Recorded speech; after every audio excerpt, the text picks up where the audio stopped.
Hi. Hi. Welcome back. How are you? Oh, your hands are wet.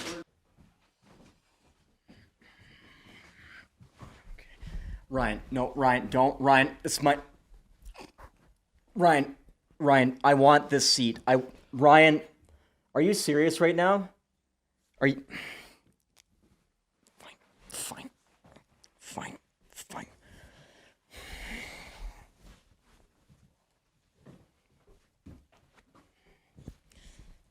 Big baby. Tip over tables too. I didn't know what I was expecting, but that was fantastic. Was that good? I think. Was it that live up to your expectations? I don't know what to expect with you guys. Yeah, that's fair. How's it going, Taylor? Great. How's it going? Grady MacTavish and Ryan Leawood, my guests on God's Creativity Action this week. Yeah. Hello. Hi, Taylor. Hi. It's not like I don't see you guys every single day. It's what a treat.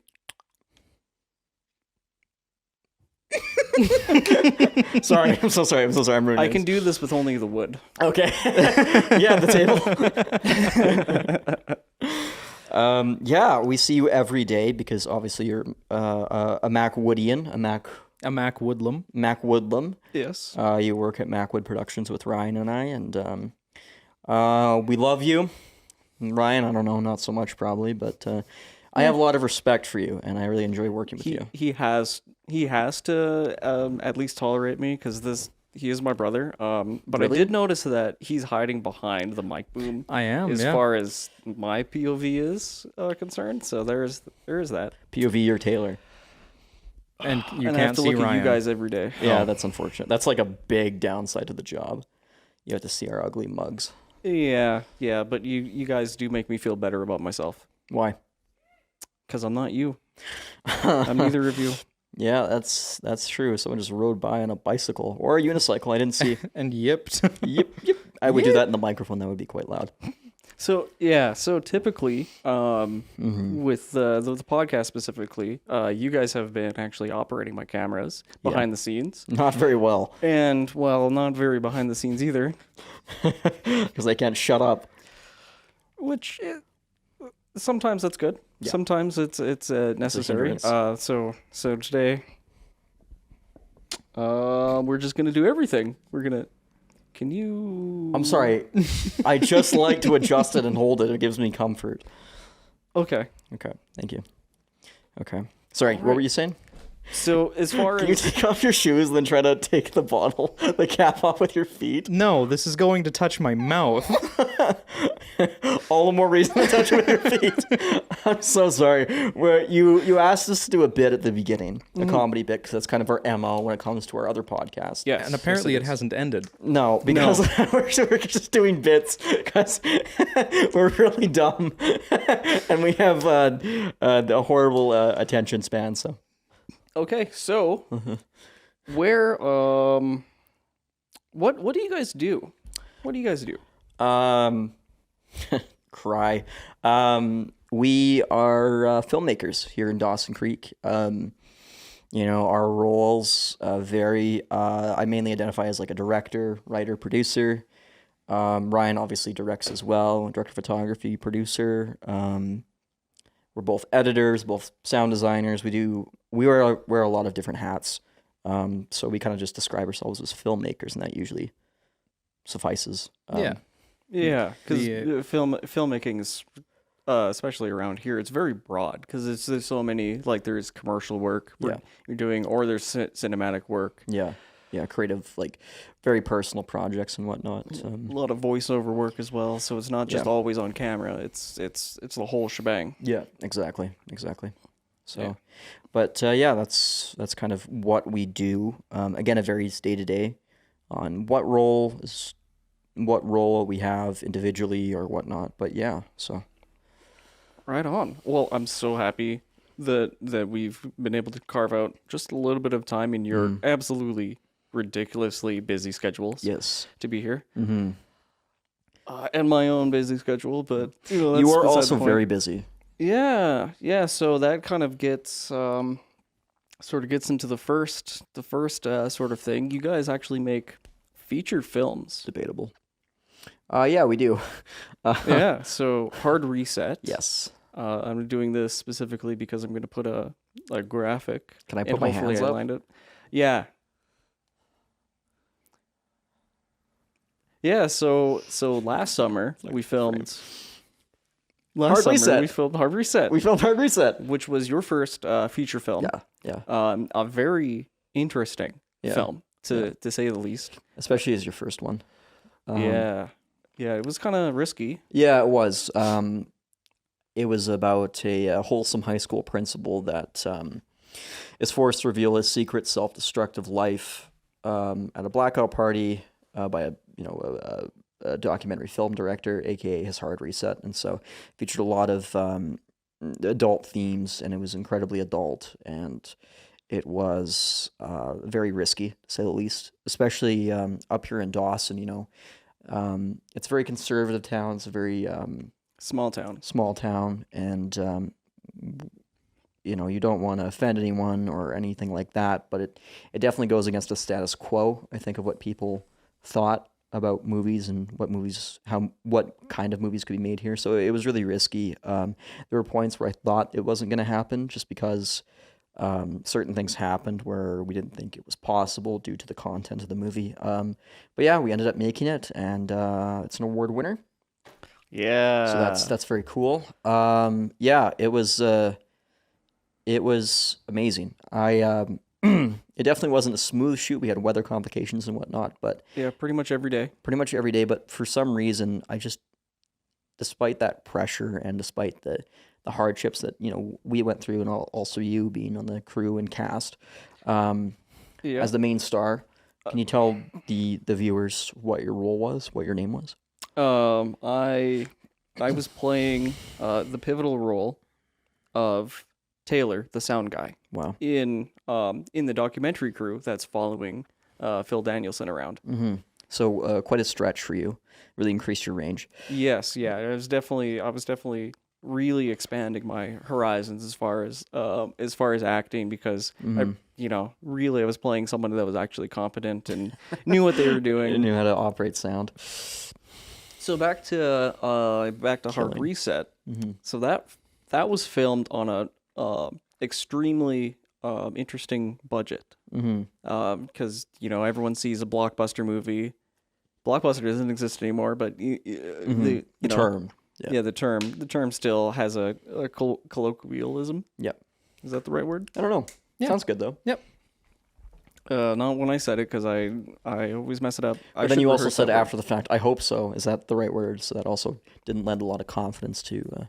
yes, what you said. okay. Mm-hmm. So, when you look at a big Hollywood movie with hundreds of millions of dollars in the budget, well, maybe, like $30 million or whatever, people expect a movie to look like that. Yeah. How much did we end up raising and shooting that movie for? We ended up raising $7,200. So I wanted the budget to be at $7,000 for two reasons. Number one, I'm a superstitious fella. 7 is my lucky number. And also I am a avid film historian and film buff. And one of my heroes, filmmaking heroes, Robert Rodriguez, made El Mariachi for $7,000 in the early 90s. And that was even crazier because that was shot on film, which for anyone who doesn't know, film costs and film prints and creating, negatives and positives and all that sort of stuff is a tremendous amount, or used to be a tremendous amount of your budget. So yeah, I set the budget at that. We ended up getting money from a variety of different places. $3,200 from crowdfunding. I got $3,000 from my sister, and then I think I put in like $1,200 myself from just a video job that I did. So I kind of collected all these funds and made it that way, because I knew we could have applied for grants and all that sort of stuff, but I'm a very impatient person when it comes to funding because I just when it comes to grants, they're always fantastic and they're always so helpful, but there's a long process with that. And I had the script, I had my cast, I had my crew, and I just wanted to go and do it. And an interesting factoid about that as well is, almost everybody had a full-time job making that, including myself. I was a news anchor and a news reporter at the time. That's right. Yeah, the weatherman. Weatherman. The local weather guy. I was the local weather boy, as everyone affectionately or not affectionately calls me. And yeah, so we just wanted to go out and make it with whatever resources we had available and whatever money we had, because I just didn't want to sit on it and wait. So yeah. Right. So for $7,200 budget, like I think we did amazing. It looks very good. Yeah. That's due to him. That's true. Those robotic hands of Ryan is very. You ask him to do the impossible. He just thinks about it for a second. Goes, yeah, okay. Yeah, and then he does it. Thank you. Yeah, usually on the very first kind. try, but he will get it eventually, which is very impressive. Mm-hmm. And we, I guess for gear, something of note is we were shooting that on an A7S10, a Sony. A7S2. A7S2. Did I say 10? You did. S10 is my truck. Yes. Yeah. Yes. We Okay. shot it on a truck. So let's talk about that Sony camera, because like when you guys initially picked it up, like you were excited for it specifically because it did the night. It had a super ultra low light sensor on it, and the sensor is great. Mm-hmm. Yeah. Can you talk about that camera a little bit? Like why Can I talk about the that's camera? such a good camera?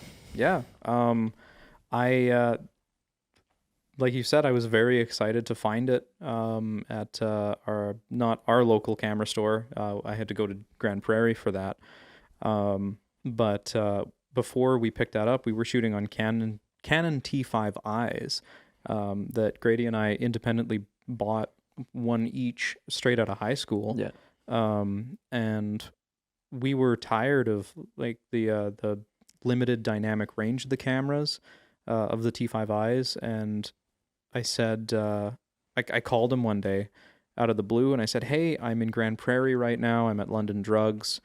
Do you want to upgrade our camera? Do you want to get the A7S2? The camera shoots natively 4K. Before that, we were shooting 1080p, and at the time, it was the newer model of the Sonys.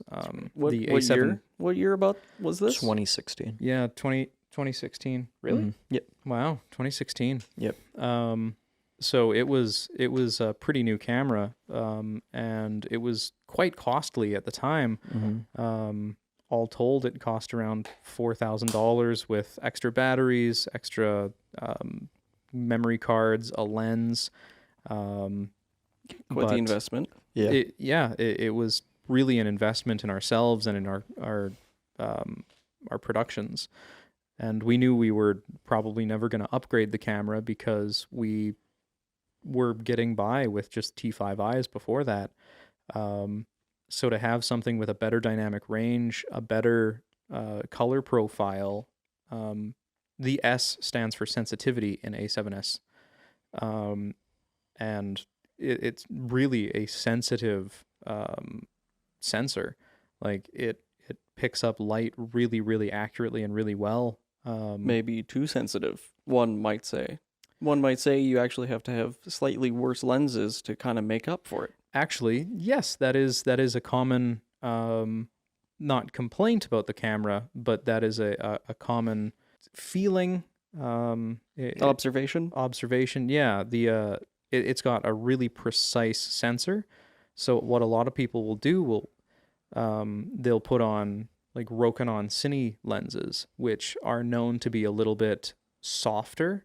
They're not as sharp as, say, a Zeiss lens, and it sort of softens the overall appearance and gives you a more cinematic feel rather than like a documentary style that camera would be excellent for.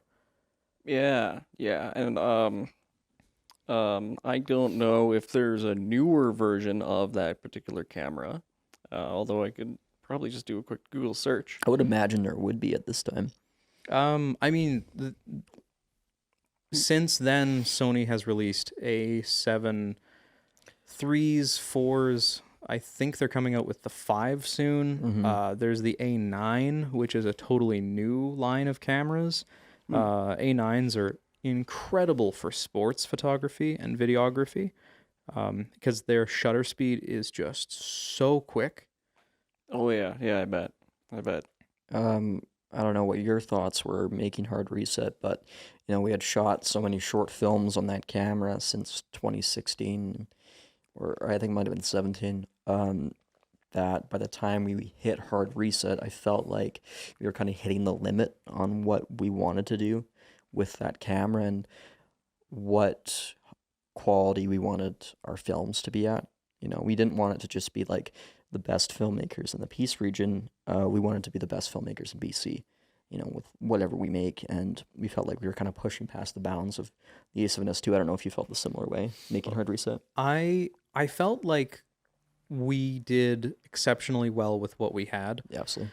And I definitely think that it worked well for the genre of the film because it has this gritty, down to earth, like it's a mockumentary, right? Yeah, I should have mentioned that. Yeah. And it with that camera, I think it mimics the documentary style really well. Yeah. Because a lot of documentaries, they're not running around with $20,000, $30,000 cameras. A lot of them are. It's worth noting that like higher end productions of any genre will be rocking like a $50,000 red. I don't see the need for that personally where we are now. Maybe in a few years, like on our not next feature film, but on maybe 2 or 3 from now. But I definitely felt like we were pushing the limits of the technology that we had. Yeah. And it was time to upgrade both our camera and our audio for the next feature. And what we did. Yeah. That's certainly is one of the encapsulations of what you guys do as MacWood is you are pushing the limits of everything that you own and what you're trying to accomplish. Thank you. Just sort of like your first couple of feature films. And I helped work on one of them. I went, why are you guys shooting in the dark all the time? And with these poor Canon cameras that are just barely surviving, like if not surviving at all. Yeah. And then when you guys picked that up, and we were like just testing it. We thought it was like the state of the art, right? Oh yeah, well, and it was at the time, right? I felt like we had it made, but then of course technology is Caught so up to us. Yeah, it's so fast, especially in this day and age where we have Zcam that shoots 6K. Yeah, 6K, 14 stops of dynamic range. Beautiful camera. Exactly, but who knows where that'll be in 5 years, right? Yeah. It's all relative, and that's I think the one barrier that not one, yeah, I guess one barrier that a lot of aspiring filmmakers hit is like, how can I purchase this gear to make my stuff good? And of course, when you first start out, and even at our stage, it's not about the gear that you own. It's not about how flashy it is. It doesn't matter how much money it costs. It's about what's up here, right? And what your voice is and what your stories are. Yeah. It's all about that. And, if need be, I feel like we could have made, your feature film and 3 others with an A7S2. Easily. Because it's like you said, we're pushing the limits of the technology that we have available to us. Yeah. Because we like to find those limits and we like to find the boundaries that we can work within, so that we're not blocked by anything. Like we can do amazing things with the A7S, and I feel like although we are constantly at this point upgrading our equipment because we're more able to now. Yeah, we're more able to. we would still be able to do so much more with what we had. But Yeah. I think we are now at the point where it makes sense for us to have the better equipment, because we know what to do with it, because we've been working with such limited equipment up until recently. So it's not necessarily the gear. No. It's the skill. It's the skill can trump your lack in gear one way or another. Going back to Robert Rodriguez, one of my favorite books of all time is Rebel Without a Crew. It details him making El Mariachi for $7,000. And in that book, he talks about learning how to play guitar. He said, you don't expect to pay $10,000. And of course, he's using the metaphor of film school, which, film school is great. I'm not saying anything against that. I went to film school, but he said, you can't expect to pay $10,000, get a great guitar, and then expect to be the next Jimi Hendrix. How you get good at guitar is you go into the garage and you play until your fingers bleed. And I feel like that's what we did, when we first got out of high school. It was like 2016. Ryan and I would make a short film a month, just on a Canon T5i for the longest time. And, the first few weren't very good, and then the next few were okay, and then one was really, really bad. and then we started kind of hitting our stride, right? It's all about just working. And I feel like a lot of filmmakers, a lot of beginner filmmakers are fed up when they first do their first films, and they're not the greats, right? Yeah. And it's like, you can't expect that. You have at least 12, 11 bad films in you, and just get them out. It's just about doing it. Just go out and do it. And I know it's rich coming from me, who has all this gear and the wonderful crew, but I started out with nothing. I started out with nothing with Ryan, right? We started with a Canon T5i. We shot with a shotgun mic on the top of it, fed into the camera, and that's how we made our stuff. If you want to make movies, you can go and do it this day. I have a phone that can shoot, that can edit, and can be my delivery system for people to see my work all in one device. Yeah. He said that in the 90s, let alone, or the 90s, heck, even like 2005. That is insane, right? And you have all the resources available to you. You can make something for $0. Yeah. You just have to go out and do it. I want to touch on those films that we started with, because you did mention that they were bad, and that's not a bad thing. Nope. Failure is always an option. Especially in art, right? Yeah.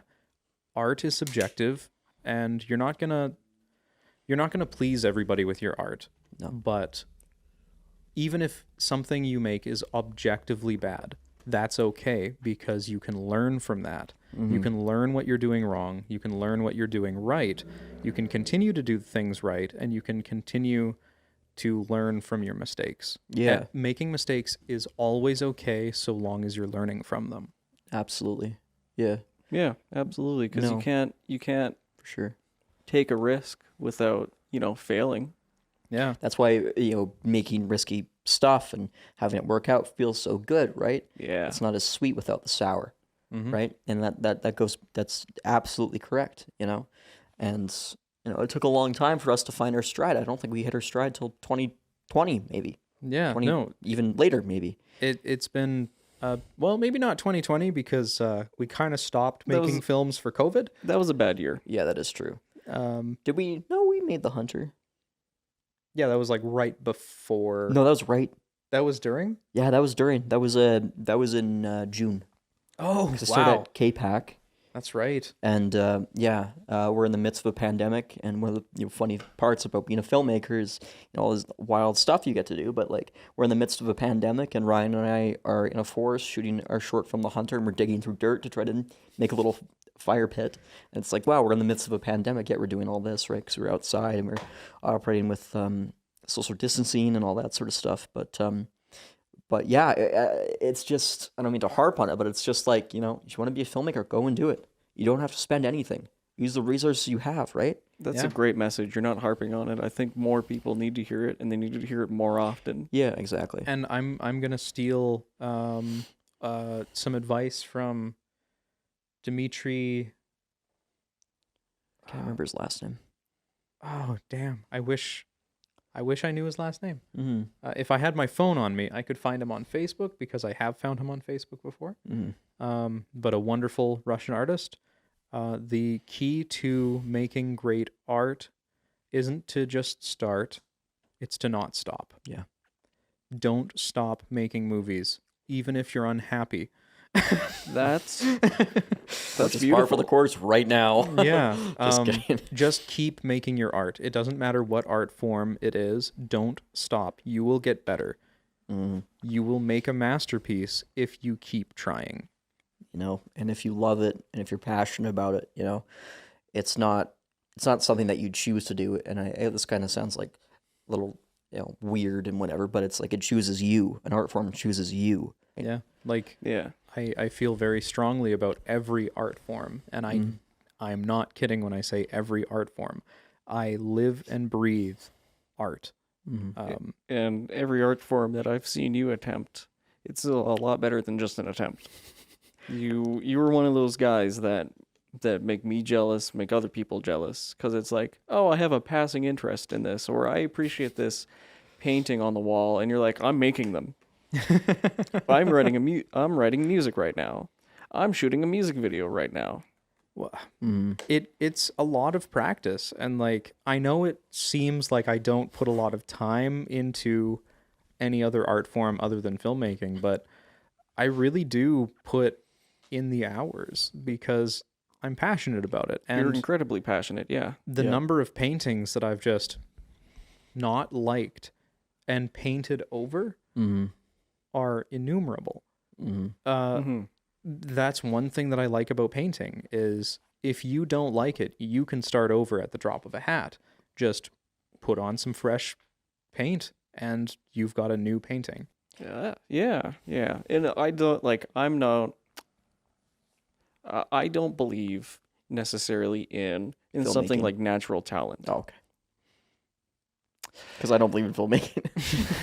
It's caused me nothing but myth. pain. That's a myth. I don't believe in in the thing that people try to press off as natural talent. Because I think anyone that you might think is talented, there's a ton of effort and practice and mistakes that have gone into them being where they are now. And of course, when people say that, you know, they obviously don't mean it as an insult. They're trying to compliment you, but you know, I kind of take it as like a slight insult. You know, it's like it's not natural talent that I'm at this point. Like it's obsession, right? It's passion. Like, you know, we're doing this day in, day out, right? Like I didn't get to this level in this stage of my career because I'm naturally gifted. I wasn't a good director when I started off. I wasn't a good leader.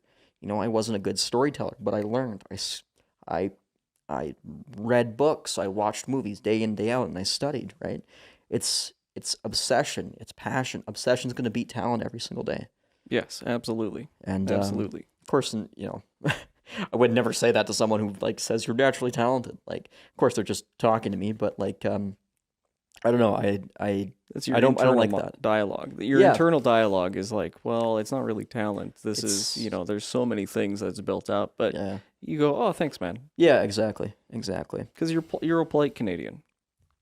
On the surface. Yeah. I think just don't work with me. I think some people like prodigies. Some people do have a mechanism in their brain that makes them instantaneously great. Orson Welles. Really? Yeah. Well, our father is very much like that. Tom Leawood, the musical genius. But he put in the work. He also put in the work, but he like mastered music, or he started mastering music when he was like 12 or 13. You know, he this is sort of the short version of this story. He basically was learning trumpet, and his first lesson, the guy said, "Go learn something else. You're terrible. You'll never be good at this." And almost out of spite, he just got really good at it. And I think spite is a great motivator. It Like can be. unironically, like that's how Michael Jordan was so great at basketball. Like when he was in high school, he got cut from the team, right? Or college or whatever it was.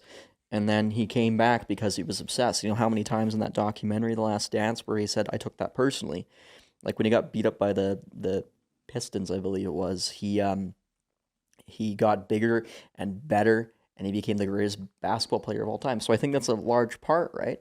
You know, You cannot deny that Michael Jordan has had the best work ethic of anyone. that's why he was so great, right? Yeah, there was one of the playoff games. He got food poisoning or something, and he would basically just chug a bunch of water, throw up, and then go on and play Yeah. until someone blew the whistle. Like Yeah. just sick as a dog and still absolutely killing it because he was not. His ego wouldn't allow him to fail. I think about that a lot, about how spite and anger kind of, you know, make you into a great artist as long as it's not toxic, right? Yeah, as Yeah. long as you Kind don't of let it playful. eat you. Yeah, If exactly. you can harness it, but you don't let it eat you, Exactly. you're good. But you know what's funny is like I have such a supportive family and such supportive friends that I have such love and positive energy that I don't have that. And it's going to sound like a crazy person, but I imagine like an inner dialogue of people saying, like, you can't do this, you can't do this, you can't do this. And then I'll go and do it, right? And that'll motivate me because I know that if someone said that to me, I'd be like, you know, I'm going to go do it and I'm going to go kill it, right? And so I kind of do that. I'm coming across as crazy. That's okay. You have to be a little crazy to get through the world in general, and then you have to be really crazy to go, oh, I'm gonna go make film for the living. Yeah, that's true. So Especially in Dawson. what's funny about that entire thing is that, and this is going to be very ironic considering that I now employ you, I know what you're gonna say. but I have had that one interaction in my life where I said, I'm going to be a filmmaker, and somebody shot me down really hard. And that person was you, Taylor. I think that was me. Yeah. We were, this is when I was still, I think, in high school or just coming out of high school. I said, I want to make commercials and movies for a living. And you said, looked me dead in the eye and said, start practicing the phrase, do you want fries with that? And I said, I am never going to live that down. I am going to reject that, and I'm going to make the best movies in the region. Well, okay. I have a confession that when I was very young, and I had just started learning guitar and being passionate about music, I had someone very close to me shut me down. I was basically just offloading that trauma because I quoted verbatim what I was told, right? And that really crushed my soul. I wasn't as spiteful. I was a very nice young lad, and if someone I respected told me something, I just took it to heart. Yeah. Instead of being spiteful and angry like I am now. Was that person who I think it was? It was absolutely who you think it was. Rats. And That's unfortunate. And I'm very sorry I took that out on you. But at the same time, I think it may have helped fuel that fire because look where you are now. Honestly, if I'm being completely genuine, I never really thought about that moment until I started making movies professionally, and I was like, that's something that was said to me a long time ago. Yeah. Yeah. And I'm not the type of person that takes things to heart. I don't let the opinions of others bother me, even if it's someone I respect, unless it is something that I believe in objectively, because there's a lot that I can slough off as being subjective. But if I see something objectively and someone is like cracking down on it, or they don't believe in me, or they don't believe in what I'm doing, then I'll take it a little bit more personally. But that's one thing that I've learned in making art for most of my adult life is don't take things personally, ever. Because everybody has their own opinions, everybody is living their own life, everybody sees things through a different lens. And they're never going to see the way you see things the same. Mm-hmm. So I don't let even interpersonal interactions get to me on a personal level.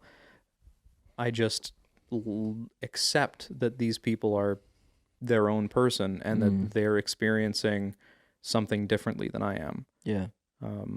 Like, yeah, it gets me through a lot of conflict resolution because there is no conflict. Well, Because you I just don't let there be conflict because I don't take it personally. you were an absolute monk. Like, people spend their entire lives learning that monk-like discipline of I'm rubber and you're glue, and it's quite nice. It's something that I aspire to as well, because I'm a very passionate individual, and I may not on the surface look like I feel emotions. You're an Pardon me for a android, sec. though. That's the appearance I try to. Oh, I try to. you do very like, well. I feel things very intensely, and not always in my own control. Right. But I try to keep that contained, and just try to, maybe I harness that. But I definitely try not to let that affect me in a negative way. What's interesting about that is I do the exact same thing, and I feel very similar, where I feel emotions very intensely. And, I come from a family that doesn't express emotions to each other for like fear of conflict and whatnot. I feel like a lot of my movies are very extreme and very big and wild and all this sort of stuff. And I think that's my emotions coming out in a way for me to express that, A lot of my movies are stuff that I'm working on personally, and I just kind of throw it in there, like Hard Resets, about self-destruction. I feel like I've felt that multiple times in my life, and, with this time travel movie we're going to do, it's about obsessive love that I felt before, and a lot of things and a lot of emotions that I feel I put into my movies that I can't express otherwise. Yes, and I am terrified of that movie that you just brought up, because that is going to be something. Can I talk about it? Sure. I mean, you make your own bed. Never mind. Maybe I'll leave it a secret. Okay. All right. Things in the works. It's Yeah. gonna be if I thought that what we were doing was pushing the limits before. Get ready. Yeah, it's going to be a nightmare. I'm going to be totally honest. Yeah. It's going to suck. Well, everything has been a nightmare. So Yeah. speaking, I think that's a great way to segue into nightmares. I would love to chat with you a little bit about Shadows, Ryan. Yeah, that would be great. So Shadows is your first feature film It is. that you wrote and directed, and well, you sort of directed. I'm not really. I'm in film, but I don't do the lingo. So you wrote it. Yep. Definitely. And you did camera op on it. Mhm. Did you also in part directed it? Shadows? Yes. I fully directed it. Yeah. Okay. Because Grady's usually our director guy. Yes, but I had tasked him with the impossible effort of making a documentary on the film. That's right. So he wasn't available in the if I can think of the word. He was already stretched pretty thin and Yeah. focusing on other things, which is good that, he was actually just making the documentary, which Yes. is very good. Yeah, I really like it. He was focusing on the documentary. He was a producer on Shadows, but he was also doing maybe we should wait for him to come back. Nah, let's just in talk case all he this wants to smack. jump in. All right. Yeah, he was a producer on the film Shadows. He was also doing a ton of other client work. So he That's true. wasn't He was paying the wasn't- bills. Yeah, he was while paying we the were bills filming. while I had fun. So he wasn't available. Yeah. He wasn't available in the capacity that I sort of, I'm not going to say needed him to be, but I did need him to be available in a certain capacity, and because he was paying the bills while I was having fun, man, Watch the cables. just wasn't possible. Everything look good, sir? Everything's pointed my way, so. Hi. Hi. Welcome back, How are you? Oh, your hands are wet. MacWood. I'm so sorry for that. If we weren't doing MacWood full time, because we do MacWood full Closer. time. Yeah. Do you think if we weren't doing MacWood full time, we had different full time jobs, and we were shooting at piecemeal, do you think it would have been an easier process to make shadows? Well, even when I wanted to switch to piecemeal, I didn't, because it's just not the way that our schedules worked. Would it have been an easier time to shoot piecemeal if we were working somewhere else? I don't think so. I think it would have been just as stressful. There would have been just as many complications, if not more, because our schedules would have been all over the place. Like, the majority of the people I needed on set were available because MacWood was our only shtick. So we were available when they were available, Yes, as opposed to trying to fit their availability within our own availability. precisely. Yeah. I think shooting it traditionally, as much as it was stressful, and as much as it caused a lot of problems for me, I think it was easier on everyone. To do it how we did it. Yeah. So timeline, I'm personally of the opinion that you need to let things cook. You need to have times where you're working on something, and then you need to have times when you're not working on it and doing something else entirely, and then coming back to it with a fresh mind. Yeah. Why was Shadows so rushed? Not rushed, but why does Shadows have such a hard deadline, like a very short amount of time to work on? Oh, it's definitely rushed. This whole thing has been a push to get it done for October, because initially when I started working on it, I'm not kidding, it was 2019. It was early 2019 when I started writing the script. And I wanted to have an October release in 2019. I think I started working on it in January or February, and I said, okay, if I can get the script done, we can probably shoot it in a couple of months, edit it in a couple of months. We can have a pretty fine-tuned product for October of 2019. And then I just got busy working because I was working as a cook full-time, and I let it take the back burner. So I sat on that idea for the next 4 years. And then I came across TELUS STORYHIVE, and they were doing a documentary grant for filmmakers. And I thought, oh my goodness, this is perfect. We're shooting Hard Reset. I'm going to apply for this grant. We're going to make a documentary on the making of Hard Reset. This is going to be great. And then I read through the requirements, and their timeline stated that we had to start filming in 2024.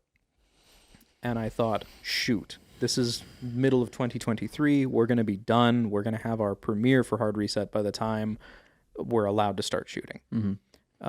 So what if we just do another feature film next year and we shoot Shadows? Because I've got the concept for the script. I've got the script almost done. Let's do it. So then I applied and I got the grant. And our due dates for that grant aligned almost perfectly with the release that I had in mind for Shadows. But that meant everything was now set in stone. Yes. This has to come out in October so that we can have the premiere in the documentary, because at the time I was directing the documentary before I passed it off to Grady. It was my vision. We see it from start to finish. It ends on this wonderful note of a successful premiere, and everybody's happy. Whether or not that's going to happen, because the premiere is in 2 weeks from today. And we are still in the heavy throes of sound design and editing and not cutting things together. That's done. Yeah. I like to think. Well, I mean, I VFX, just before this interview, I just finished the VFX. Okay. I got the final. Well, this is going to air January sometime. in January. Yeah, so after the movie comes out. Happy New Year, everybody. Happy New Year. I got the final portal frame effect done, so I'm not going to go into details, but yeah, dream sequences are all done. Everything is wrapped. We're just waiting on sound and music. And thank goodness I'm working with such talented people. Yeah, Derek, our composer. Derek, our composer, is phenomenal. He sent me music after just 4 days, I think, after I told him, actually after he reached out to me and said, "Hey, I see that we have a premiere date. Can I start working on the music?" And I said, "Oh, yep." That would be very nice. That would be great. Here's the locked cut. And then a couple days later, I sent him another cut. I said, "Okay, here's the locked cut." So he cursed me a little bit, but Did he? Which is exactly... I'm sure he did. He had to have. He didn't do it to my face, but I mean, I did the same thing because I'm not a professional sound designer or anything. I don't have a really efficient workflow yet, so I do need as much time as possible. And I was on you every day for weeks. You're also his older brother. When's the locked cut? When's the locked cut? Well, yeah, that's the only reason why I still have all my teeth after doing that. but I was facing a major problem while I was trying to get the locked cut done. I was completely burned out. Yes. I had no energy left for the movie.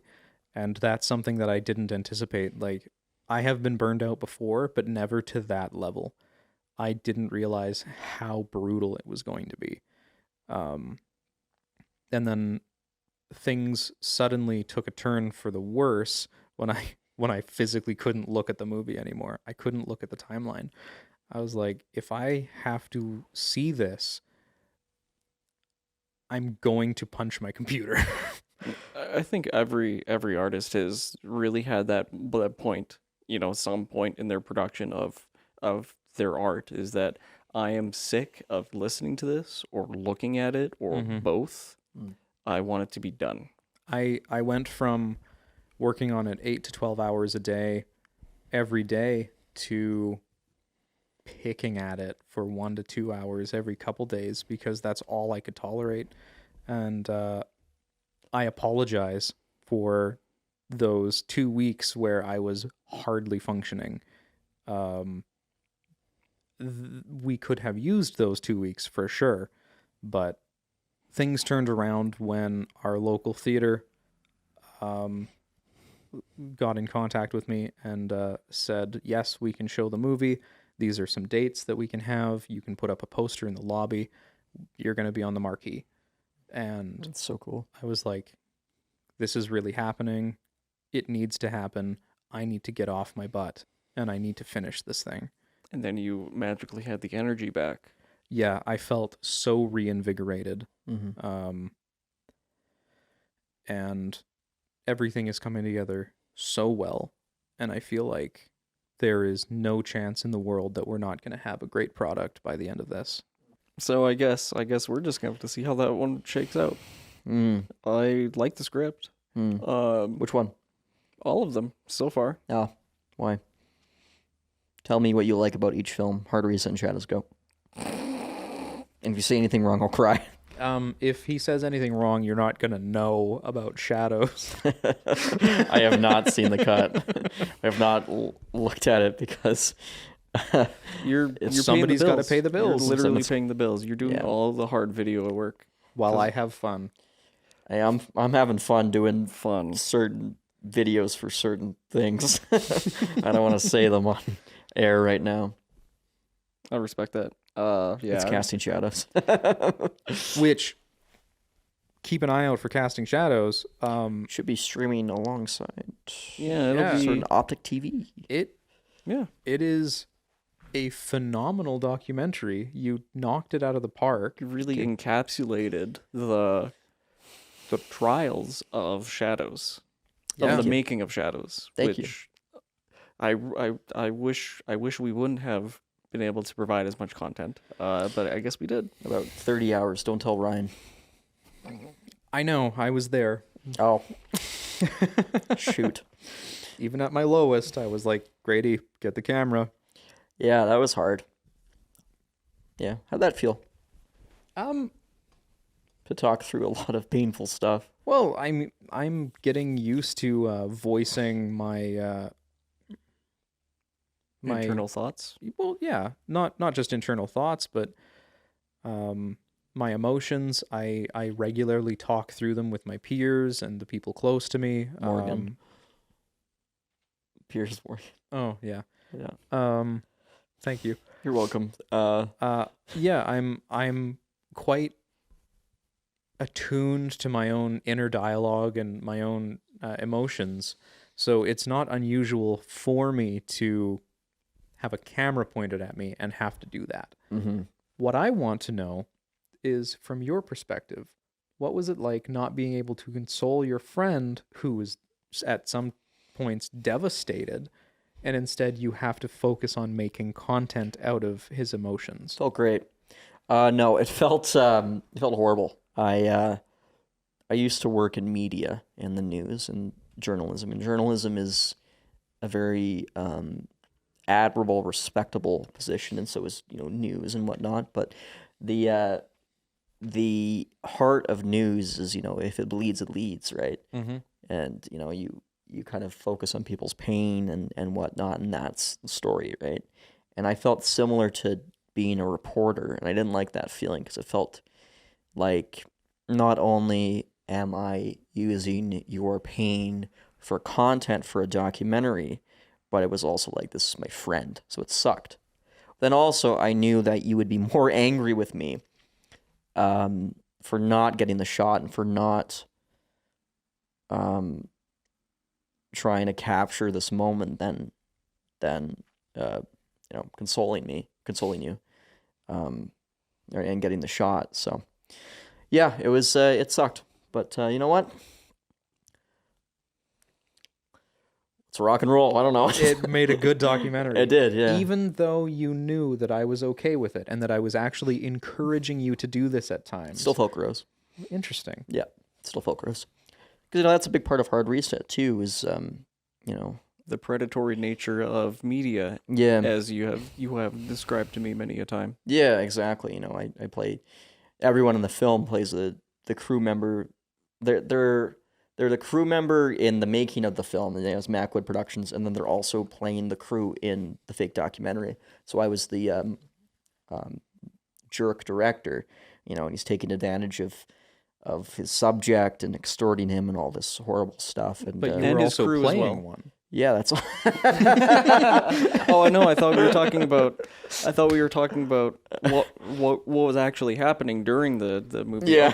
Okay. So yeah, it's interesting that kind of played out again, for real this time while I was actually making a real documentary. It's life imitating art. Yep. Yep. Yeah. But Yep. the documentary was certainly a driving force for Shadows. Yep. Yeah. It was an interesting experience. Yeah. But yeah, and Ryan and I, have been trying to do this where we're, making a feature film every year. And obviously that's really tough, especially with the quality that we try to reach. Mm-hmm. But yeah, it's an ongoing process to try to do that and whatnot and get the funding and all that sort of fun stuff. So yeah. Mm-hmm. Yeah. Almost everything in filmmaking when it comes to, any of the departments, cinematography, editing, sound design, directing, performance, it's got to feel invisible. Mm-hmm. The moment it becomes apparent, then you've done a bad job, right? Yeah. Great editing has to be invisible. Mm-hmm. They have to not think about it. And as someone that really likes to showboat how good I am, that's tough It for is. me to accept. I'm also a narcissist, as you can tell by the way I've been acting on this podcast and being a horrible human being. ADR is like being celibate. As soon as it becomes apparent, you've done a bad job. Okay. Can you put that in the podcast? I can. Probably. It's PG. Wow, it's PG, and he didn't swear. But I boy, guess that's not, but it's just disturbing. I swear. I hope I didn't. I hope that Not doesn't make it in. the act of doing that. You can do whatever you want. That's totally fine. We're just talking about it.